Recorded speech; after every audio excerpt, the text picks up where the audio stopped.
Assalamualaikum warahmatullahi wabarakatuh. Halo pemirsa dimanapun kalian berada, salam sejahtera untuk kita semua. Semoga kita semua dalam keadaan sehat dan tetap dalam lindungannya. Kali ini saya akan membawakan cerita inspiratif dan menarik yang sayang untuk dilewatkan. Semoga kisah ini bisa memberikan manfaat dan pelajaran untuk kita semua.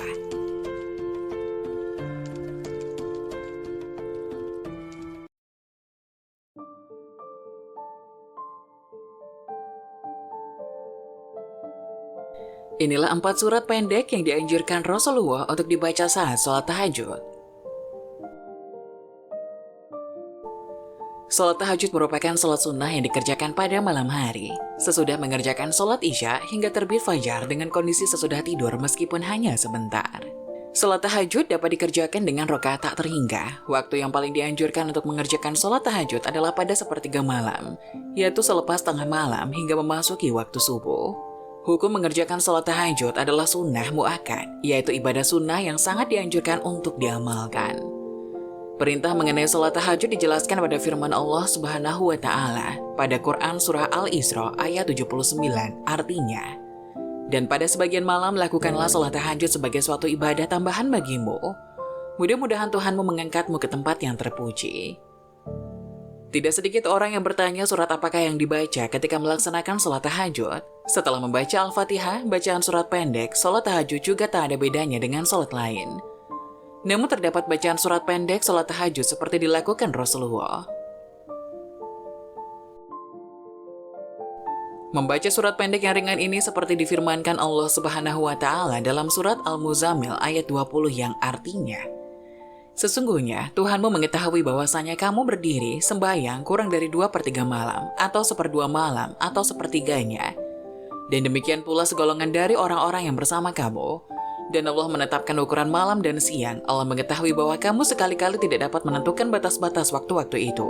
Maka Dia memberi keringanan kepadamu. Karena itu bacalah apa yang mudah bagimu dari Al-Quran.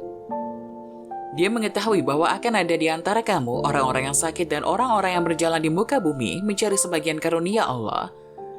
Dan orang-orang yang lain lagi berperang di jalan Allah. Maka bacalah apa yang mudah bagimu dari Al-Quran dan dirikanlah sembahyang, tunaikanlah zakat dan berikanlah pinjaman kepada Allah pinjaman yang baik.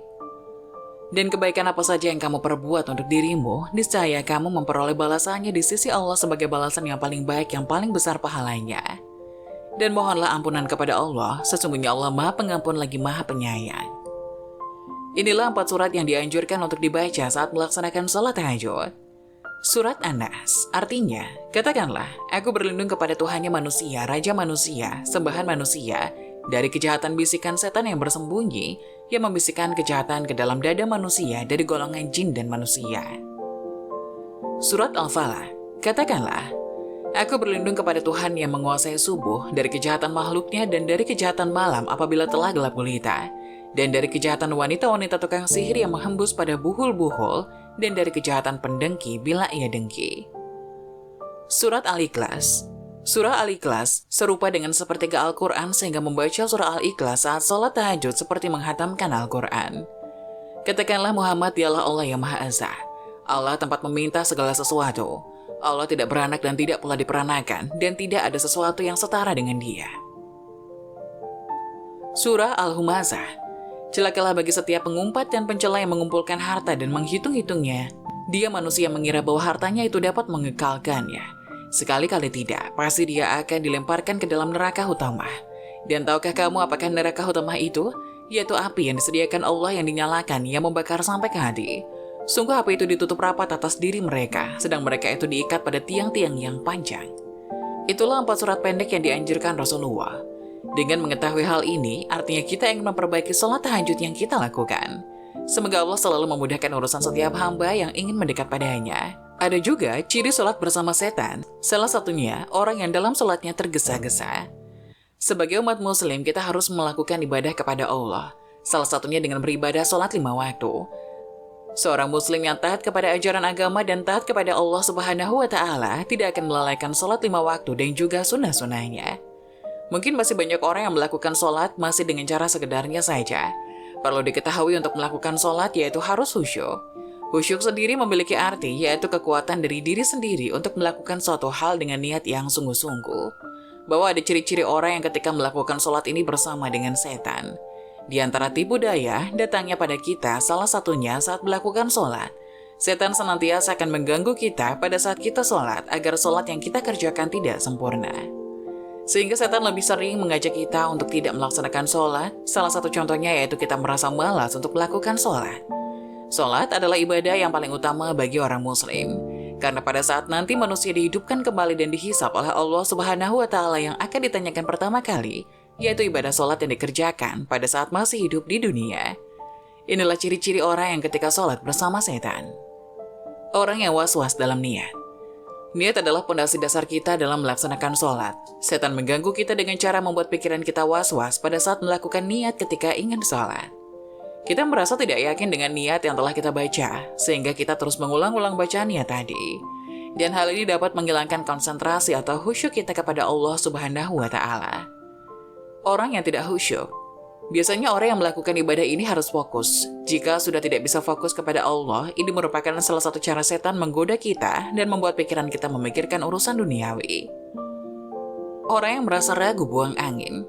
Setiap orang muslim pernah mengalami saat melakukan sholat, kita berbicara dalam hati, merasa telah mengeluarkan angin.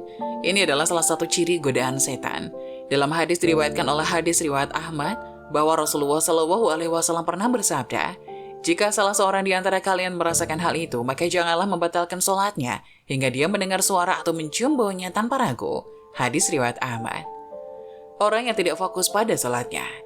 Setan mencuri perhatian manusia dengan membuat seseorang menengok ke sana kemari, banyak bergerak, dan selalu terbayang hal-hal duniawi. Orang yang sholatnya tergesa-gesa. Salah satu yang sangat dilarang saat melakukan sholat adalah tergesa-gesa pada waktu melakukan sholat, sehingga tidak mendapatkan kenikmatan dari setiap rakaatnya. Rasulullah bersabda dalam sebuah hadis yang diriwayatkan oleh hadis riwayat Ahmad. Rasulullah SAW bersabda, sejahat-jahatnya pencuri adalah mencuri dari sholatnya. Para sahabat bertanya, wahai Rasulullah, bagaimana mencuri sholat dari sholat? Rasulullah bersabda, dia tidak sempurnakan ruku dan sujudnya. Hadis riwayat Ahmad. Wanita yang sholat ke masjid menggunakan parfum. Memakai wangian bagi wanita saat pergi ke masjid adalah salah satu hal yang tidak diperbolehkan oleh Rasulullah.